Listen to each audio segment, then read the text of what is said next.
함께 만드는 언론 미디어 협동조합.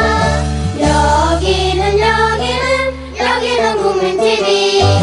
함께 만드는 언론 미디어 협동조합. 여기는 국민TV.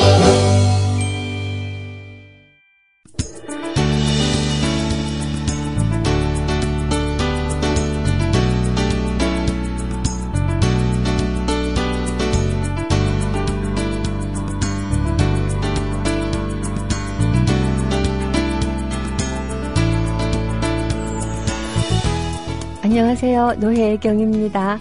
서영석 이사장님의 땜빵 방송을 하고 있는 중입니다. 서영석 씨는 언제 오세요? 라고 하는 질문이 하도 많아서요. 좀 쉬고 한 달쯤 뒤에 복귀하신답니다. 그러니까 너무 기다리지 마시고 제가 하는 방송 열심히 들어주세요. 북한에 관해서 이야기하고 있는 중입니다. 잠시 후에 뵙겠습니다. 아니 뵙는 게 아니지. 이게 뭐지? 잠시 후에 목소리로 만나요.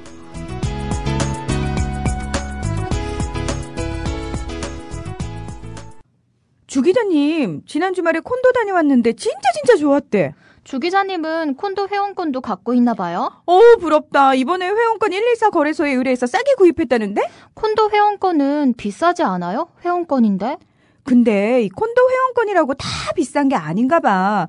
회원권 114에 알아보니까 종류도 많고 다양한 상품들 엄청 많던데? 그러면 우리도 봄 여행 한번 알아볼까요? 콘도는 회원권 114에서 구입하고요. 02-544-6114번 02-544-6114번 회원권 114는 인터넷과 모바일 앱에서도 검색할 수 있습니다. 콘도 회원권 거래는 회원권 114 02-544-6114번으로 바로 전화해보세요. 지상철 조합원 신청 광고입니다. 강화대교 앞에서 개념 부부가 만드는 개념 곰탕 연지연 곰탕. 연지연이란 가마솥의 장작불로 온종일 구워내는 곰탕을 서로 나누어 이어지는 인연이란 뜻입니다. 연지연 곰탕이 민주주의를 열망하는 조합원 여러분과 국민의 건강을 책임지겠습니다. 곰탕 포장 판매는 한 팩 800g에 7,000원이며 7팩 이상은 무료 배송으로 드립니다. 연지연 곰탕은 강화대교 입구에 위치해 있습니다. 단체 주문 예약 및 포장 주문 전화번호는 010-7252-1114, 010-7252-1114, 031-989-9968. 조합원 단체 예약은 10% 할인해드립니다.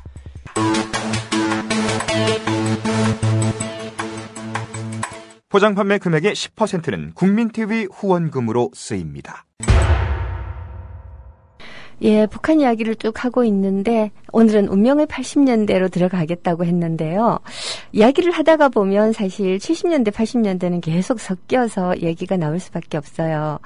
제가 어제 남한하고 북한이 적대적 공생 관계로 양측의 독재자들이 서로 주거니 받거니 쌍방의 위협을 과장하면서 안보 불안을 야기해서 그걸로 내부의 정치적 결속을 다지려는 그러한 방식으로 이 권위주의 정권을 유지해 왔다라는 말씀을 드렸어요. 서로 짜고 했는지 아니면 눈치 서로 쓱 보면서 네가 한 수 두면 나도 한 수 두고 이런 식으로 했는지는 사실은 잘 모르죠.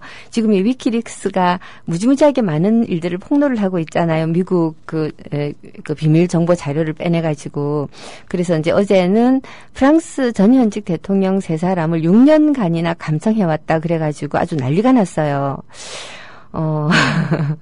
근데 이런 식으로 이 서로의 주고받았던 또는 몰래 했었던 정보들이 앞으로 한 30년 내지 50년 뒤쯤 되면 공개가 될지도 모르죠. 이야기를 하다가 보면 제가 계속 옆으로 새는데요. 이 정치와 역사와 관련된 이야기는 언제나 현재 시제의 이야기들하고 섞일 수밖에 없고, 그러다가 보니까 옆으로 새게 돼요. 양해해 주시기 바랍니다. 제가 명색이 청와대 비서관 출신이잖아요. 근데 청와대에 들어가서 보니까 굉장히 놀라운 일들이 많았어요. 저는 시 쓰던 사람이고 대학에서 학생들한테 글쓰기 가르치던 사람이라 사실 세상 물정을 그렇게 썩 아는 편은 아니거든요. 반면에 세상 물정은 모르는데 공부는 열심히 하다가 보니까 세상이라는 것은 마땅히 이러해야 된다라고 하는 것에 대한 그 뭐랄까 이 부처님 사람들이 그래요. 무슨 부처님 뒷다리 긁는 소리니 공자님 가운데 토막 같은 거꾸로 됐나? 하여튼 뭐 그런 얘기를 한다고 막 그러는데 물정은 모르는 대신에 교과서적인 생각은 되게 많이 하고 있었던 거잖아요. 그러니까 이제 사람이 교과서적인 생각을 하면서 나이를 먹으니까 저는 대학교 다닐 때 바로 운동권이 된 게 아니고 대학원 다니면서 운동권이 됐는데 대학원 다니면서 운동권이 되고 보니까 이게 이 전두환의 이 갖은 악행에 대한 분노뿐만 아니고 운동권 내부의 말도 안 되는 일들에 대해서도 같이 분노가 되는 거예요.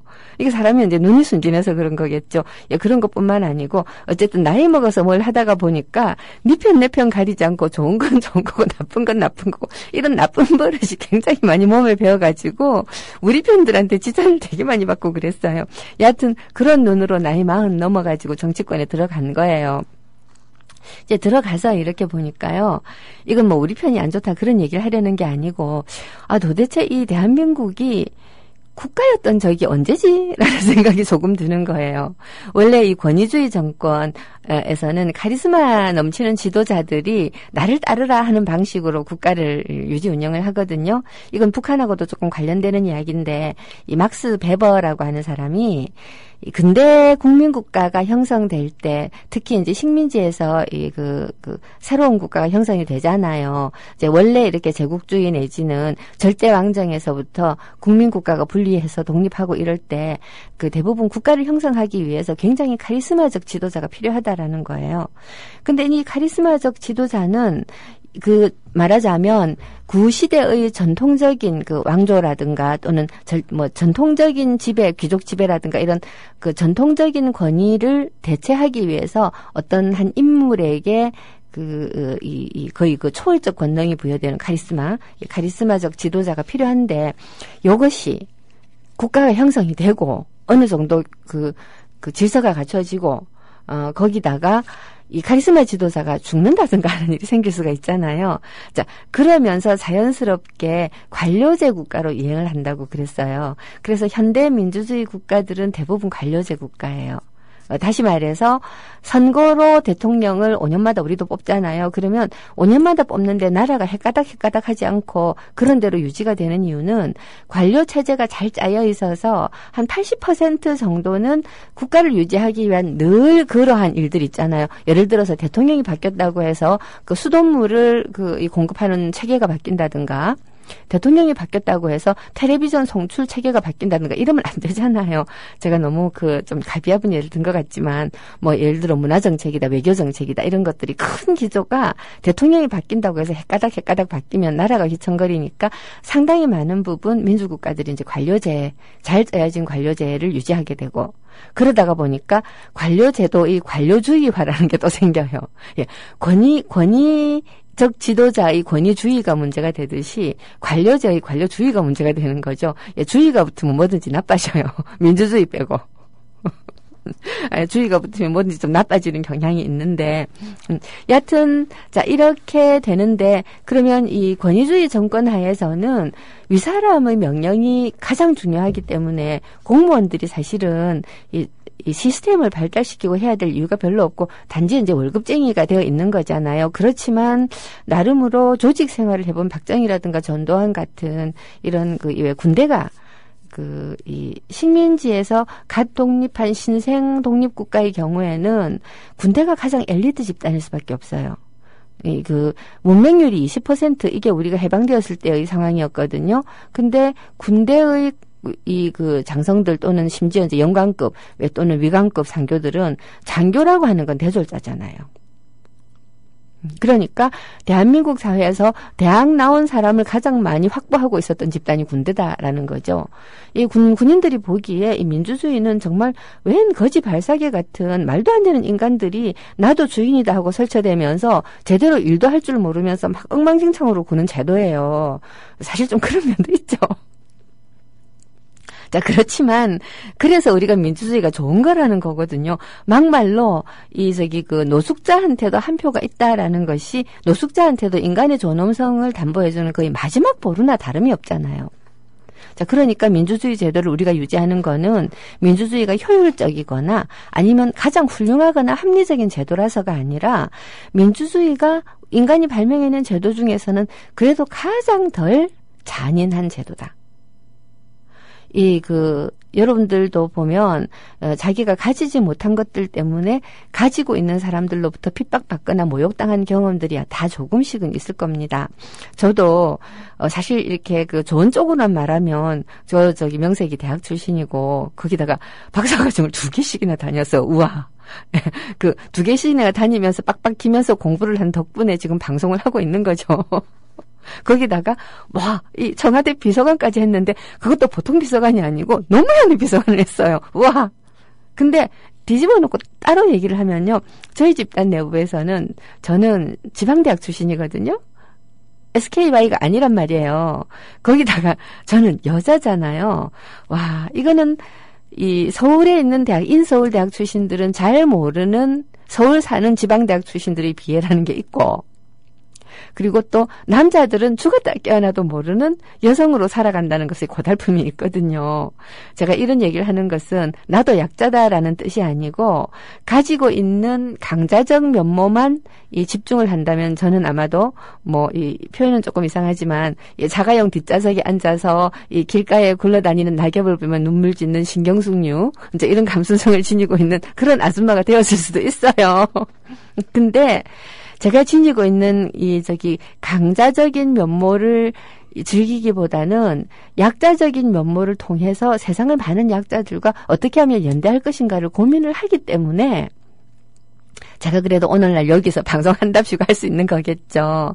근데 민주주의 제도라고 하는 것은 바로 이런 약자들에게 발언권을 주는 제도예요. 아시다시피 민주주의는 다수결이다라고 사람들이 얘기를 많이 하지만 그 다수결이라고 하는 것은 무조건적인 다수가 아니라 소수의 의견을 충분히 개진할 수 있게 하고 그리고 그 소수에게 다수를 따를 수밖에 없음을 충분히 설득해야만 되는 시스템이거든요.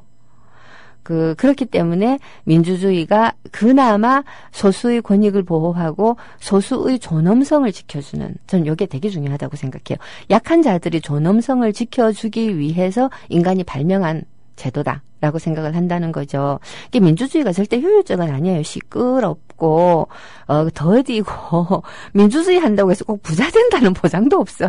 하지만 민주주의를 하면 자존심 덜 상하고 살 수 있다. 라는 건데, 갑자기 왜 민주주의까지 갔지? 어쨌거나 간에, 이 군대 조직을 유지 운영하고 있었던 이 효율적인 인간들이 볼 때 민주주의는 정말 형편없기 때문에 엎어버리고 효율적인 국가로 가자라고 해서 오히려 쿠데타 같은 것도 하잖아요. 어쨌든 이 권위주의적 지도자가 이 군대 조직처럼 국가를 유지 운영하던 동안에는 그런 대로 국가 비스무리한 것들이 체제를 갖추고 있었던 것처럼 보였으나 이 군대적인 관료제도하고 민주주의 국가에서 유지하는 관료제도하고는 아주 근본 발상에서 차이가 있거든요. 자, 그러니까 군 출신 대통령 박정희, 전두환, 노태우가 지나가고 김영삼이 대통령이 되었을 때 그때 당시에 공무원 개혁을 해야 된다라고 하면서 아주 난리를 쳤던 기억들이 나시죠? 김정길 전 행자부 장관 부산시장 후보 하셨던 분 무려 46%. 우와, 46%. 제가 45.6%였어요. 아니에요. 45.6%인가 그랬어요. 46%라고 그랬는데 사실 45.6%인가. 저도 정확하게 기억은 안 나나. 여하튼 어마어마하게 받았어요. 자, 이 어마어마하게 받은 그때 제가 정책홍보본부장 했거든요. 여하튼 깨알 같은 자기 자랑이었습니다. 근데 이분이 초대 행자부 장관, 행정자치부 장관이 되어가지고, 그때 했던 얘기가 공무원들이 복지부동에 대해서 굉장히 질타를 했죠. 그러면서 썼던 책이 공무원은 상전이 아니다. 예, 권위주의 국가, 다시 말해서 독재국가의 공무원들은, 대통령, 절대자라고 할 수 있는 대통령들에게는 납작 엎드려서 복종하지만 공무원, 국민에게는 상전 노릇을 하죠. 그래서 이제 위에서 이 박정희는 좀 부지런한 사람이 돼가지고, 그리고 전두환도 보면 부지런하고, 노태우도 노태우는 부지런하다기보다는 참을성 있는 지도자였다고 생각이 돼요. 그래서 일을 시켜놓고 이제 열심히 일을 시키는 거죠. 이거 해라, 저거 해라, 이거 해라, 저거 해라. 그러니까 시키는 것을 공무원들이 열심히 할 수밖에 없겠죠. 그러나 국민위에는 군림하려고 하는 습관이 남아 있었는데 어쨌거나 김영삼은 민주적 지도자예요. 그러니까 이제 공무원들이 민주적인 방식으로 일을 하라고 하니까 말하자면 일단 대민봉사적으로 자세부터 바꿔라라는 거 아니에요? 공무원들이 싫죠. 습관이 안 돼 있으니까. 습관이 아침에 생기는 거 아니잖아요. 이러니까 할 수 있나? 복지부동. 이름은 복지부동인데 사실은 꼼짝을 안 하는 거죠. 꼼짝을 안 해요. 뭐 시켜도 안 하고. 막 이래가지고서는 아주 이 김영삼하고 그 공무원들하고 사이에 눈에 보이지 않게 일대 전쟁을 하고 했는데요. 그렇게 하고 김대중 대통령이 들어오셨잖아요. DJ에 들어오셨는데 열심히 애는 썼는데 노무현 참여정부가 물려받고 나니까 여전히 국가는 시스템화되어 있지 않은 거예요. 지도자가 누구냐에 따라서 정책이 바뀌고 그리고 이 공무원들이 자기 소신을 가지고 우리 국가의 이념과 원칙이 이러하고 우리 헌법 정신이 이러니까 여기에 준해서 내가 맡은 일을 해야 되겠다라는 것이 아니고 여전히 윗사람의 눈치를 보고 정치의 좌우가 되는 것. 노 대통령은 이거를 이제는 중단시키고 국가가 정말 말의 진정한 의미에서의 시스템으로 굴러가는, 다른 말로 하면 체계적인 관료제에 의해서 굴러가는 국가를 만들고 싶어 했죠. 그래야지 대통령이 바뀐다고 해서 다시 권위주의 통치로 돌아간다든가 하는 그런 일이 안 생기잖아요. 요거를 5년짜리 대통령이 하겠다고 한 건 사실 무리이기는 하지만 하기는 해야 돼요.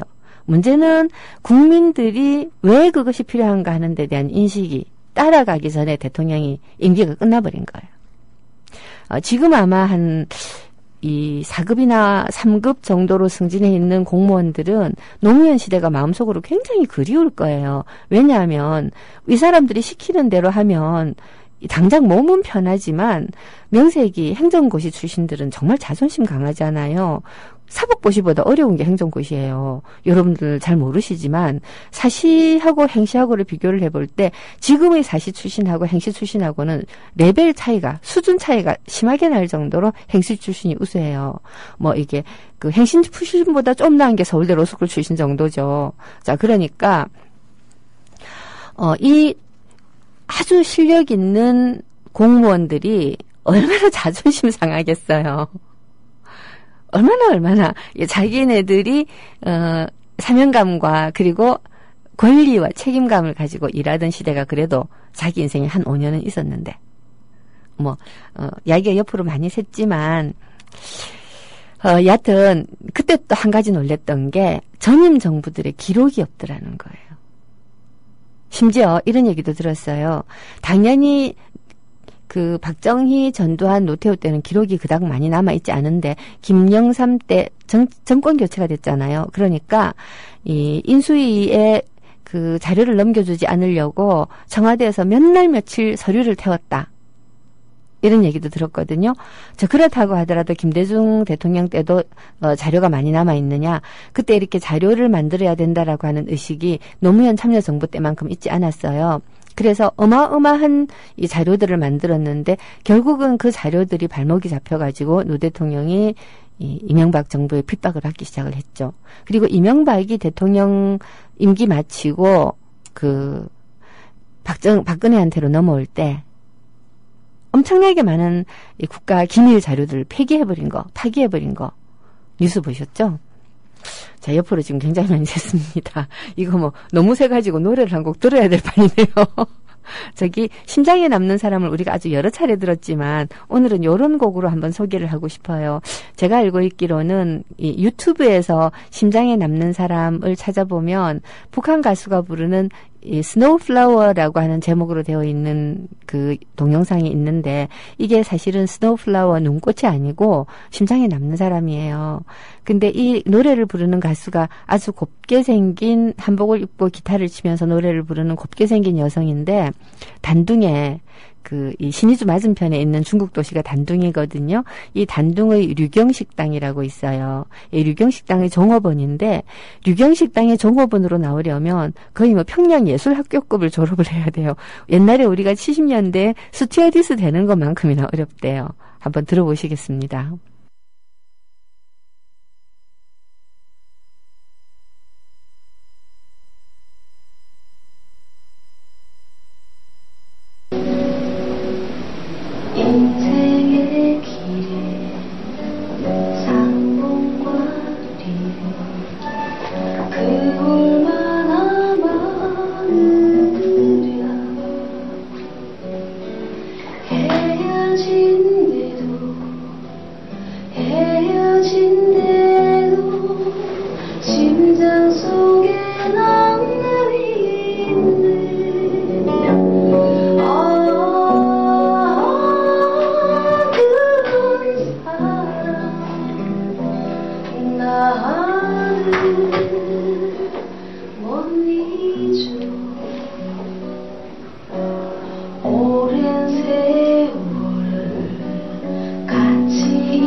잠깐만 해도 잠깐만 나도 심장 속에 나만이 있네.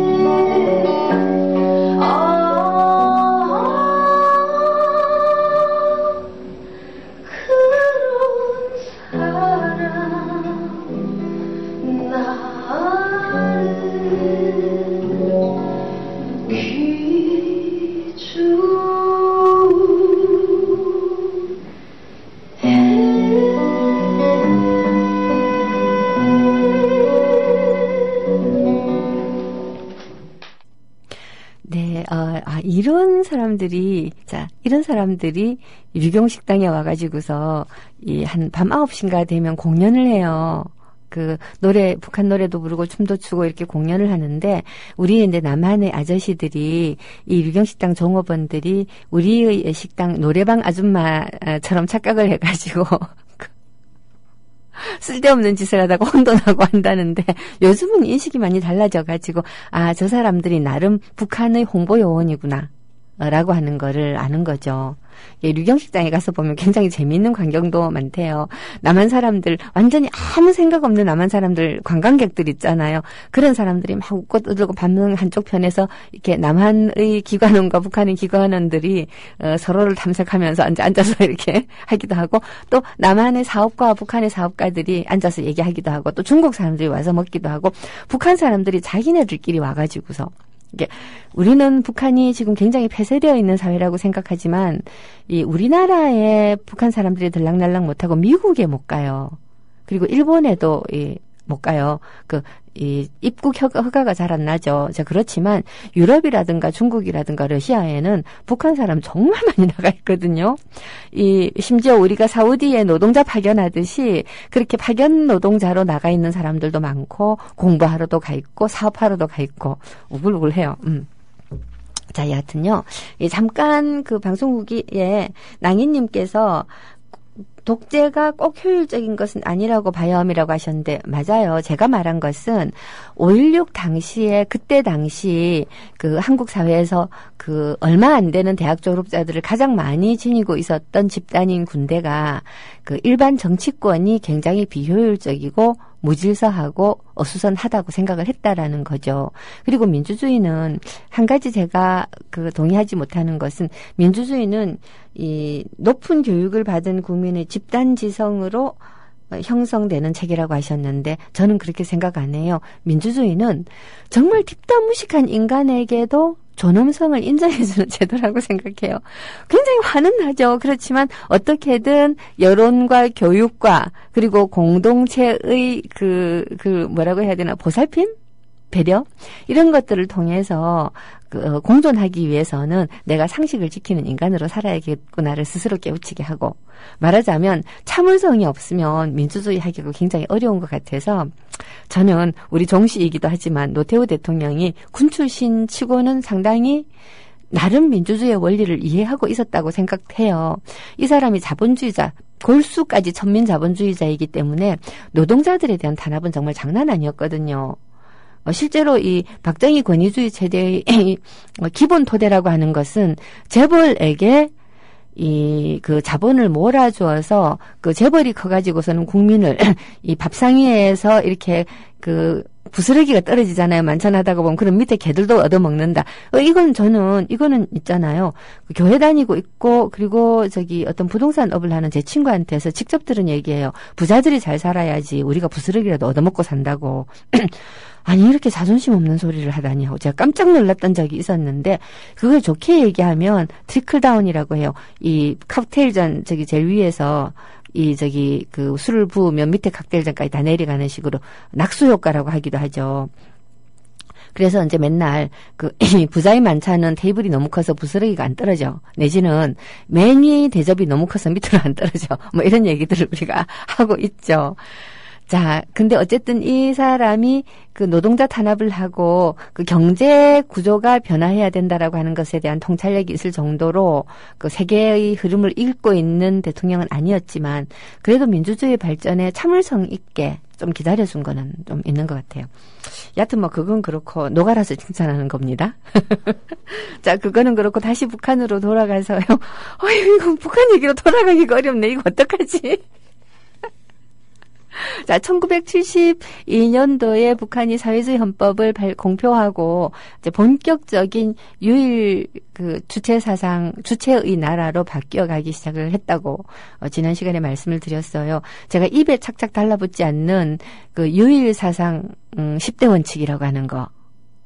주체사상 10대 원칙이라고 불러도 되는데 거기에 보면 왜 사조에 김일성의 어록을 반드시 인용을 해야 된다라는 말씀을 드렸는데 뒤에 가면 김정일의 어록도 인용을 해도 괜찮아요. 이 70년대에 김정일을 당중앙이라고 불렀어요. 당중앙. 김정일이라고 부르지 않고 김일성 수령 동지, 김정일 지도자 동지거든요. 근데 처음에는 김정일이라고 하는 실명을 쓰지 않고 항상 당중앙이라고 써서 우리가 문건 연구를 하면서 저는 물론 그 당중앙이 김정일이라는 것이 밝혀지고 난 다음에 북한 공부를 한 사람인데 처음에 공부하던 사람들은 이 당중앙이 도대체 누구야? 이 사람이 아마 후계자일 텐데 무지 궁금해했대요. 하여튼 70년대에 북한은 점차 정체되고 있었던 경제를 다시 한번 발전시키기 위한 노력을 되게 많이 해요. 그 노력을 하는 방법이 재미있게도 사상동원인 거죠. 사실 경제 발전을 하려 그러면 어떻게 하면 자본 규모를 키울 것인가, 그리고 실제로 그걸 플랜트라고 하죠. 기초가 되는 어떤 이 자산, 그러니까 이제 공장이라든가 이런 것들, 자본, 이런 것들을 어떻게 형성시킬 것인가 하는 것을 되게 이제 고민을 많이 해야 되는데, 북한이 사람들이 지금 굉장히 많이 나가 있다 어쩌고 얘기를 하지만 그럼에도 불구하고 역시 폐쇄된 국가이다가 보니까 자기네들이 가지고 있는 것만으로 뭔가를 한다는 것은 굉장히 어렵잖아요. 그러니까 참 아주 단순하게 말하면 그냥 수입해갖고 조립하면 한 달이면 만들 수 있는 트럭을 한 대 수입해서 뜯어가지고 일일이 뺏겨가지고서는 그야말로 몇 년에 걸쳐서 만들어낸다. 이게 북한식 방식인 거예요. 아, 정말 의학이에요. 그렇지만 또 한편으로는 북한이 이렇게 자주 자립 자위 그리고 자주 자립 자위 또 하나가 뭐더라. 이건 적어 다녀도 까먹어요. 죄송해요. 자자심을 다시 말씀드리고요. 자, 이런 식으로 주체의 나라를 만들어가면서 북한 실정에 맞게 여러 가지 정책들을 펼친 것 중에 하나가 주체농법이라고 하는 게 있어요. 이놈의 주체농법 때문에 나중에 이 고난의 행군 때 북한이 정말 고생을 많이 해요. 80년대 후반부터 고생을 많이 하지만 주체농법이 뭔가 하면 북한의 상황에 맞게끔 그러니까 식량 증산을 위해서 이제 농사를 하는 방법인데, 어떻게 보면 계단식 농 같은 거 있잖아요. 산 꼭대기까지 쫙 뺏겨갖고 이제 하는 거. 그 다음에 이 농기구를 투입을 해서 농사를 지어요. 땅 같은 것들은 어쨌든 질서정연하게 만들어서 농기구를 투입해서 농사를 짓고 비료를 어마어마하게 많이 집어넣어서 농사를 지어요. 이게 왜 그랬느냐? 우리가 남한처럼 생각을 하면 안 되는 게, 단위 면적에서 많은 생산을 하려 그러면 농기구로 대량으로 생산을 하고 그리고 비료를 많이 투입하는 건 당연한 건데, 북한은 태생적으로 평야가 많지 않은 지역이에요. 지도를 보시면 알겠지만 서쪽에 이렇게 평양, 특히 평안남도 일부를 제외하고는 온통 산간지대에다가 그냥 산간도 아니고 높잖아요. 기껏 감자농사나 옥수수농사나 되는 지역이에요. 쌀농사 거의 안 돼요. 그러니까 이 북한이라고 하는 지역은 남한 쪽에서 쌀을 보내주지 않으면 먹고 살 수가 없는 그런 곳이죠. 여기서 되도록이면 외국에서 수입을 하지 않고 하려 그러니까 비료를 어마어마하게 투입하는, 그러니까 이 땅의 지력이 약해져가지고 비료를 투입을 하지 않으면 그 다음 농사가 안 될 지경이 되니까 계속 비료를 투입하는 악순환이 거듭이 되는 거죠. 거기다가 이제 이 농기구를 가지고 농사를 지으니까 석유가 없으면 안 돼요. 89년 고르바초프가 러시아 소련 체제 전환하고, 그 다음에 또 동구 사회주의권이 몰락하고, 그 다음에 뭐든지 간에 경화, 그러니까 달러로 결제를 해야 되고 하는 지경이 되니까 북한이 달러가 없어서 이 아웅산 사건과 칼 858 사건 때문에 북한이 경제 봉쇄를 당해가지고 달러가 없었다고 말씀드렸잖아요. 달러가 없어가지고 석유를 살 수가 없는 거야. 그러니까 왜 북한 사람들은 그 미제의 경제 봉쇄로 인해서 우리가 이렇게까지 어렵고 먹고 살기 어렵다라고 말을 하는데 100% 진실은 아니에요. 그렇지만 일말의 진실은 있는 거죠. 자, 여하튼 경제 발전을 위한 노력을 굉장히 가열차게 해야 되기 때문에 북한도 그렇고 남한도 그렇고 독재를 유지하기 위해서는 뭐를 많이 먹여야 되잖아요. 자, 그러니까 평화 체제 유지는 너무 중요해요. 거기다가 김일성도 그렇고 박정희도 그렇고 군 출신들이에요. 전쟁이라는 것이 얼마나 비참한 건가 하는 걸 몸으로 알아요. 물론 군대라고 하는 것은 전쟁을 하기 위해서 존재하지만 군대가 존재하는 더 큰 이유는 전쟁이 일어나지 않기 위해서 하는 거잖아요. 일본이 지금 재무장을 하겠다고 하는 걸 세계가 우리나라와 미국만 빼고 세계가 지금 굉장히 염려하면서 반대하고 있어요. 미국은 일본이 재무장을 하면 자기들을 대신해서 중국을 견제해 줄 거라고 기대를 하고 우리는 일본 재무장에 우리 정부가 왜 저렇게 아무 생각이 없는지 정말 모르겠어요. 저는 일본 재무장이 왜 위험한가? 일본 자위대라고 해가지고 사실 군대가 있거든요. 일본이 군대가 없다라고 생각하지만 아니에요. 자위대 스스로를 방위하기 위한 군대는 있어요. 그리고 그 군대의 화력은 세계적으로 막강해요. 최소한 세계 한 3위, 4위권 갈 거예요. 어마어마한 군대가 있는데 일본은 자기네들이 평화헌법에 의해서 외국의 군대 파견하는 것을 금지하고 있거든요. 다시 말해서 침략이라든가 또는 다른 나라의 전쟁에 군대를 파견하는 것은 자기네들이 헌법으로 막고 있어요. 이게 평화헌법 구조라고 하는 건데요. 이 아베라고 하는 인간이 정말 아베라고 하는 개새끼가라고 하고 싶은데 차마 방송이니까 그런 말은 못하고 아베라고 하는 인간이 이 평화헌법 구조를 폐기하거나 또는 우회해서 지금 박근혜 대통령이 국회법 시행령이 그 국회에서 규정한 법률의 그 한계를 넘어갈 때는 그것을 이렇게 개정하도록 요구할 수 있다를 요청할 수 있다로 바뀐 이것도 거부권 행사를 하겠다라고 지금 하고 있는데 이 부시가 미국의 그 수정헌법이라고 부르잖아요. 미국 수정헌법의 이 조항, 여러 가지 자유를 정말 개인의 자유를 철저하게 지켜야 된다라고 하는 그러한 조항들을 우회해서 미국을 공포 분위기로 몰아넣고 거의 독재 체제로 할 수 있었던 게 이런 시행령을 통한 우회적인 작업들이었거든요.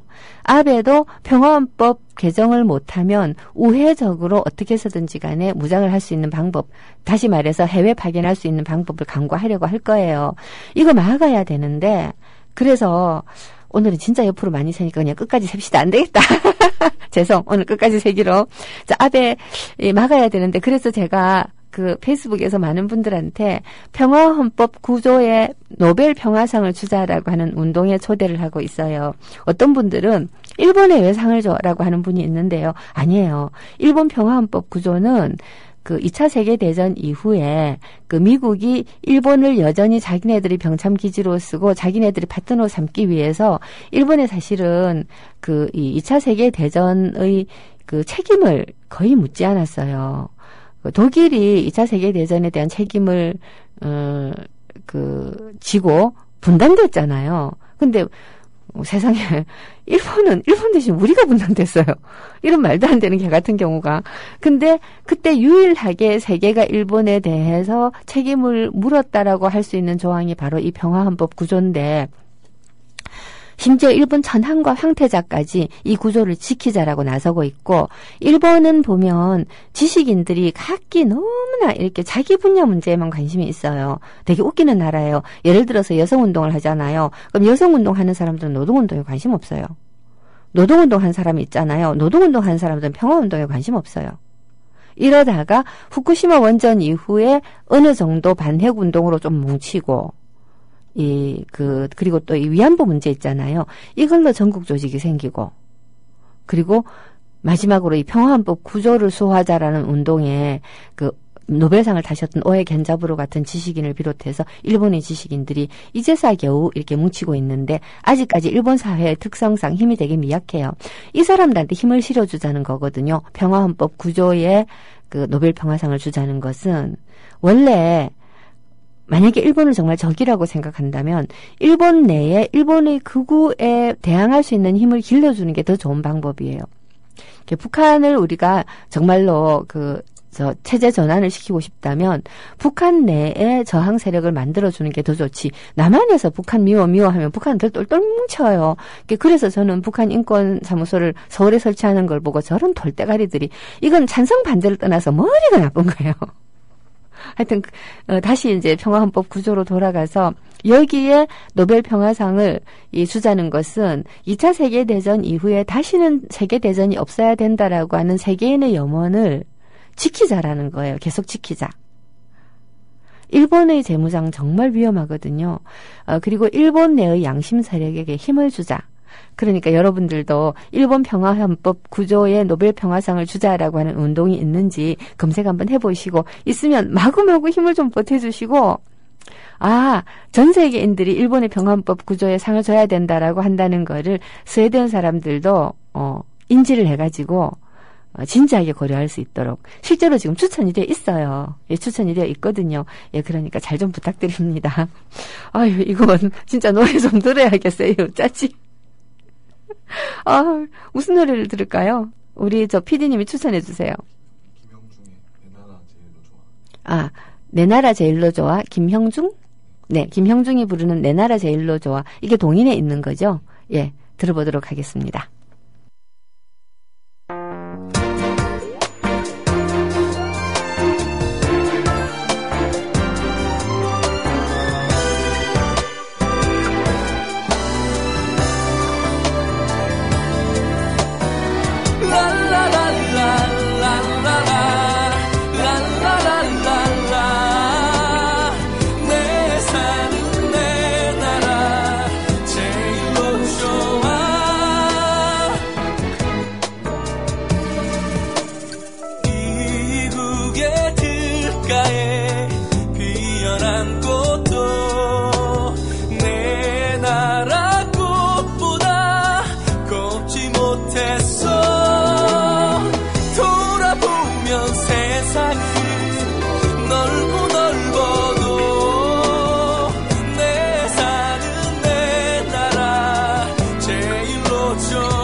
밟고 정든 곳 내 다시 안길 때 절을 하였어 돌아보면 세상은 넓고 넓어도 내 사는 내 나라 제일로 좋아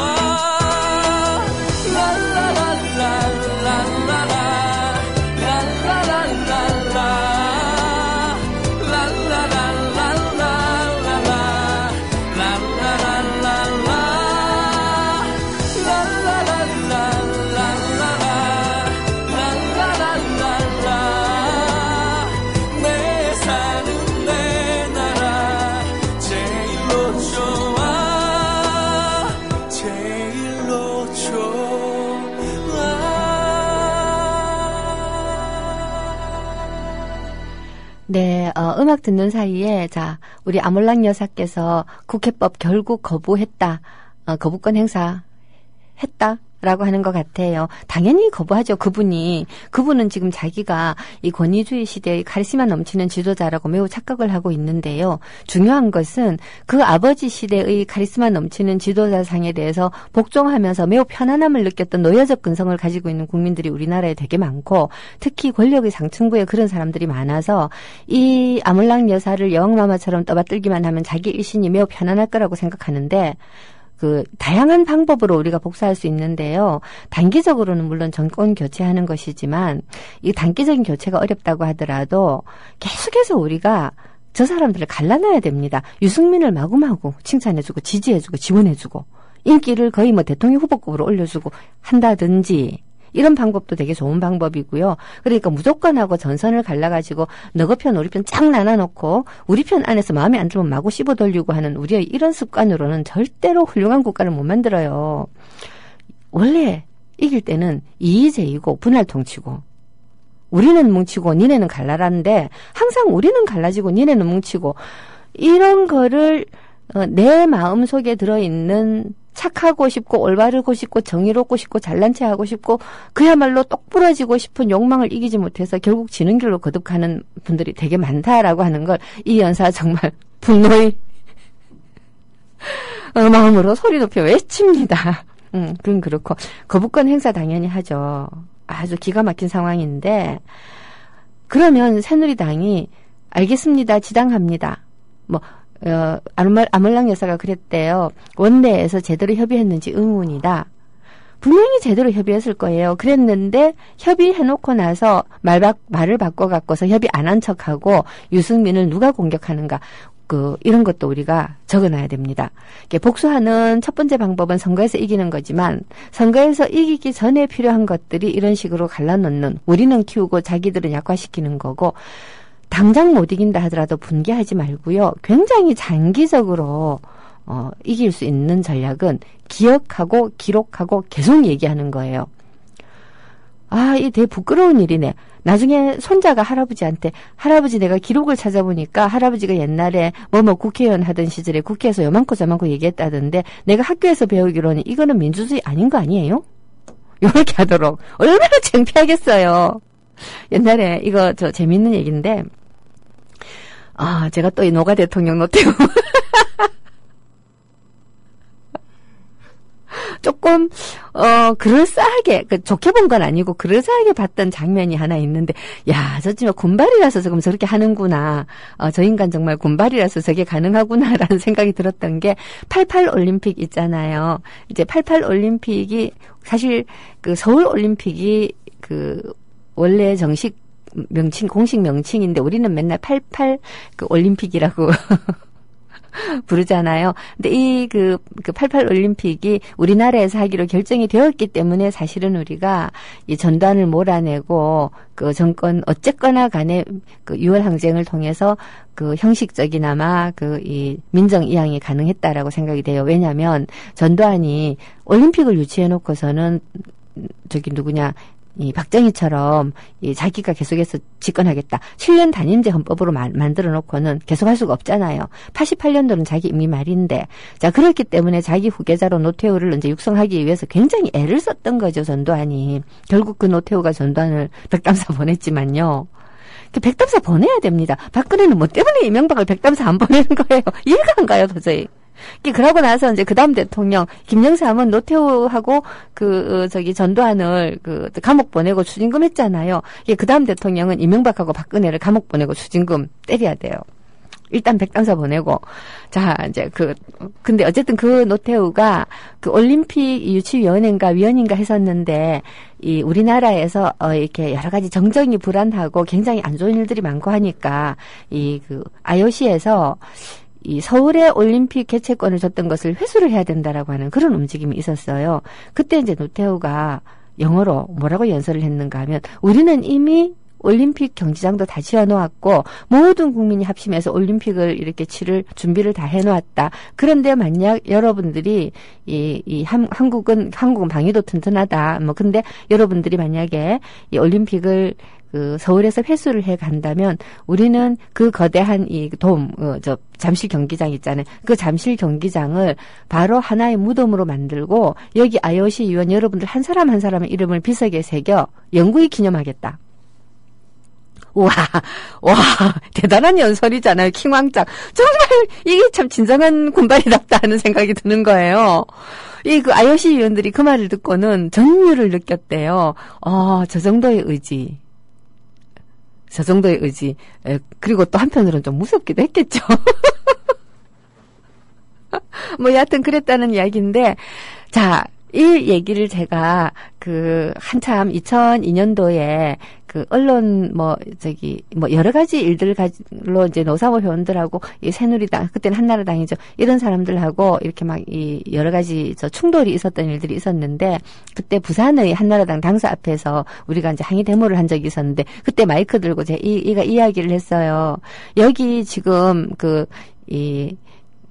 건물 속에 숨어서 창문을 열지도 못하고 조용히 제 말에 귀 기울이는 분들께 얘기하는데요. 여러분들의 명단 인터넷 검색하면 다 나옵니다. 새겨서 대대손손 물려줄 겁니다. 여러분들이 오늘 얼마나 부끄러운 짓을 했는지라고 제가 패러디를 했었어요. 그리고 경찰들한테도 그랬죠. 경비대장님 이름이 뭡니까? 그랬더니 대답을 안 해요. 이름 몰라도 경찰서 사이트 가면 알 수 있어요. 지금 당신이 무슨 짓을 하는지 적었다가 나중에 당신 자손들한테 내가 알려줄 거예요 라고 얘기했더니 물대포를 못 쏘더라고. 물론 지금은 사람들이 그런 거 부끄러워하지도 않아요. 지금 사람들을 보면 어떤 생각이 드냐면 정말 5년만 살고 말 사람들처럼 보일 때가 되게 많아요. 왜 이렇게 사람들이 미래에 대한 꿈과 희망을 상실하고 오늘 하루 의시되고 떵떵거리며, 또는 의시되고 떵떵도 아니에요. 오늘 하루 적당히 사는 것을 원하는지 정말 알다가도 모르겠어요. 어쨌거나 간에 너무너무 오늘 옆으로 너무 많이 새서 죄송합니다. 후기 말씀 할게요. 빵빵오징어님 칭찬해 주셔서 너무너무 감사하고요. 낭인님, 말씀대로 그렇습니다. 사실 제대로 된 교육이라고 하는 것은 올바른 품성을 가지고 있고 상냥한 사람을 만들어내는 게 맞죠. 지식이 많은 사람들을 만들어내는 게 아니고요. 그러니까 나이가 좀 있는 어른들은 자라나는 청소년들에게 항상 교육적 효과를 생각하고 대해야 된다라고까지 말하는 것 좀 과할지 몰라도요. 어쨌거나 간에 모든 사람은 다른 사람에게 어떤 의미에서 스승이자 제자잖아요. 상냥한 사람을 만들어낸다. 정말 좋은 말씀이세요. 이거 제가 뺏겨 써도 되죠?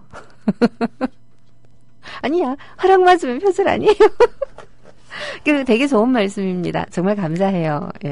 제가 인용했었을 때 낭인님께서라고 를 까먹고 어떤 네티즌께서라고 하는 일이 있어도 너무 노여워하지 말아주세요. 정말 낭인님 말씀에 대해서는 이 정도, 교육은 상냥한 사람들을 많이 만들어야 하고, 약한 사람을 돌봐주고, 보다 많은 사람들을 이해할 수 있는 인식 수준, 이해력이 교육의 핵심이다라고 하셨는데, 맞습니다. 인식 수준이 높아져야 되는 거예요. 지식 수준이 아니고. 지식과 인식은 굉장히 다른 거죠. 지식이라는 것은 그냥 세상에 존재하고 있는 유용한 정보들을 정제해 놓은 것이 지식이라고 할 수 있겠는데요. 진정한 지식은 인식하고 같이 가는 거죠. 인식이라고 하는 것은 깨달음이 보태져야 돼요. 그게 왜 그런 거냐? 저는 오늘은 기승전 노태우 하려니까 좀 너무 창피해서 기승전 신경숙으로 돌아가겠습니다. 이 신경숙의 어제 경향신문에 그걸 봤어요. 이 인터뷰, 거기에 자기는 도저히 기억나지 않는다. 그저께구나. 자기는 도저히 기억나지 않지만 뺏겼나 보다라고 하는데, 이 사람은 습관적으로 남의 좋은 거를 자기 노트에 뺏겨 쓰는 어떤 그런 글쓰기 훈련 방법을 학생들한테도 가르치고 자기도 하고 있잖아요. 이게 굉장히 잘못된 거예요. 미국에서도 이 대중문학, 순수문학 말고요. 교과서에 올라가는 것은 우리가 흔히 순수문학이라는 이름으로 인간성의 본연을 발치고 인간 정신을 드높이기 위한 어떤 정말 배고프고 자존심 강한 문학을 얘기하는 거고, 대중문학이라는 것은 우리가 이미 합의한 인간성의 내부, 인간은 이래야 된다라는 합의가 있잖아요. 상식적으로 합의한. 이러한 인간성의 내부에서 굉장히 재미있는 이야기들을 만들어서 읽히는 게 대중문학이거든요. 그러니까 어떤 이 민감하고 치열한 이 생각의 전선이라고 그러나요? 여기까지 밀고 가는 걸 우리가 본격문학이라고 부를 때, 신경숙 문학은 결코 본격문학이 아니죠. 그냥 이 착한 이야기를 재미있고 아름답게 많이 늘어놓음으로써 독자들에게 위안을 주고 즐거움을 주는 그런 문학이라고 할 수 있는데, 미국에서 이런 문학이 먼저 유행을 했어요. 유럽에서는 아직도 엄밀한 의미에서 대중문학은 별로 없어요. 순수문학과 대중문학이 뒤섞이는 것이지요. 근데 미국에서는 이런 어떤 로맨스, 하이틴 로맨스, 법정, 또 공포물, 추리물 이런 식으로 장르 소설이 굉장히 발달하면서 오락물로서의 읽을 거리로 소설이 본격적으로 출판이 많이 되는데, 그래서 미국에서는 대학에 문예창작과가 있어요.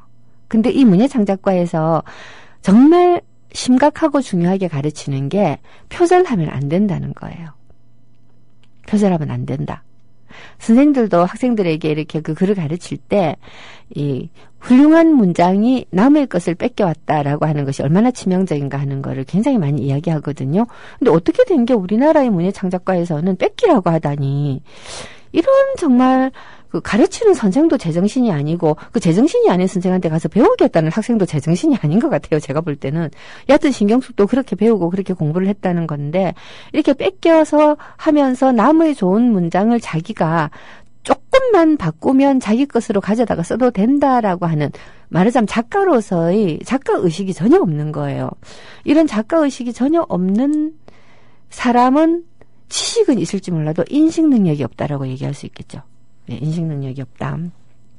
예, 기승전 신경숙으로 끝났습니다. 여튼 오늘은 이 프로그램 제목에 북한이 안 들어가야 되겠어요. 그래서 제목을 오늘은 북한 이야기 아님이라고 해야 될 것 같아요. 아이고, 이런, 노래 부르는 가수 김형중이 김형중인가요? 라고 하셨는데, 예, 그런가 봅니다. 예, 김형중인가 봅니다. 자, 낭희님께서 자기가 멍청이면서 자기보다 수준이 높은 사람을 독재로 다스리시려는 어떤 분은, 이 어떤 처녀분은이라고는 말씀하지 마세요. 왜냐하면 이거는 여성 비하예요. 아몰랑 비하가 아니고 여성 비하예요. 예, 그래서 제가 여성이기 때문에 이런 데 조금 민감하거든요. 그분이 여자이기 때문에 잘못하는 건 아니에요. 그냥 그 사람이기 때문에 잘못하는 건데, 그녀가 그 사람이 해필이면 생물학적으로 여자라고 해서 여성을 비하하듯이 말씀하시면 제가 아몰랑을 편을 드는 이상한 일이 생길 수도 있어요. 그거 안 좋죠, 그죠? 여하튼, 예, 독재의 의미도 모르는, 예, 국가의 체계를 파괴하는 국가 파괴범이 아닐까요? 하셨는데, 예, 맞습니다. 국가 파괴범이라고 저도 생각합니다. 이명박이 국가를, 재정을 거덜낸 인간이라면 박근혜는 국가의 기강을 거덜내고 있어요. 정말 이명박은 살을 도려먹었고 박근혜는 뼈를 부서뜨리고 있다라는 생각이 들어요. 자, 이 폐허를, 다음번 누가 대통령이 된다고 한들 얼마나 고통스러운 시간을 우리가 견뎌내야 될지, 그리고 참을성 없어진 국민들이 과연 그것을 견뎌낼 수 있을지, 그런 것들이 정말 걱정이 많이 됩니다. 아휴, 예, 제가 이 한탄을 하니까 여러분들께서도, 예, 한탄을 많이 하고 계시는데, 예, 그렇습니다. 제가 굉장히 기분상 정말 너무나 탄식이 많이 되어서 막 기운이 막 빠지려고 해요. 자, 오늘 이제 대충 마무리를 해야 될 것 같습니다. 1시간이 생각보다 짧네요. 하기야 옛날에 제가 라디오 21 때는 하루 종일 방송도 했던 사람인데 그때는 물론 중간중간에 음악을 많이 들었지만요. 자, 북한 얘기를, 오늘은 북한 얘기 아님이라고 하지만, 그래도 북한 얘기를 한 가지 마무리는 해야겠죠.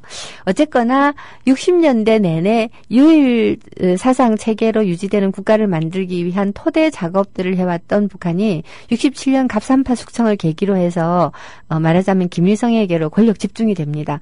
그러고는 본격적인 유일 그 체계의 나라를 만들기 위한 작업들을 67년에서 72년 사이에 헌법 개정으로 마무리를 했다고 볼 수가 있겠죠. 그때부터는 쭉 이렇게 가는데 우리가 알고 있는 북한이라고 하는 구조가 이때 당시에 다 만들어졌고 이때 당시에 제가 옆으로 센 계기가 된 이야기로 돌아가는 거예요. 남한은 유신체제, 북한은 말하자면 그 김일성 유일 체제가 되는 거죠. 주체의 나라가 되어가는 건데 이 평화기조의 유지가 굉장히 중요했기 때문에 그렇죠. 평화기조 유지가 너무나 중요했기 때문에 북한과 남한이 7.4 공동성명이라는 것으로 서로 상호 불가침 조약을 맺은 것은 아니지만 그 7.4 공동성명에 보면 평화 기조를 유지한다. 서로 간에 이렇게 이 침범 같은 거 안 한다. 이런 얘기들이 있어요. 그런 취지의 이야기들이. 이게 굉장히 중요했던 거죠. 국민은 7.4 공동성명으로 남북한이 앞으로 절대 전쟁하지 않기로 했다는 사실을 지금도 잘 인지를 못해요. 이미 그때 서로 전쟁 안 하기로 했고, 남북 합의서, 1991년도 이 남북 합의서에서도 전쟁 안 하기로 했거든요. 다만, 정전 협정을 체결하지 않은 거예요. 전쟁은 끝났다라고 정식으로 선포를 안 한 거예요. 그 정식 선포를 하자고 제가 청와대에 있을 때, 우리 대통령께서 그때 베를린에서 한국 주간이라고 하는 걸 했었거든요. 한국 주간에 초청이 되어서 갈 때, 그때 당시에 프랑크푸르트 도서 전시회 주빈국에다가 베를린 주간이고 해서 가셨을 때, 거기에서 베를린 선언을 해라. 박근혜가 통일대박 얘기하듯이 정전협정을 제의한다 해라 하고 제가 제안을 했는데 안 받아들여졌죠. 미국하고의 관계가 있어서. 자, 하여튼 오늘은 여기까지 얘기하고요. 자, 내일 다시 80년대로 겨우 한번 건너가 보도록 하겠습니다. 감사합니다.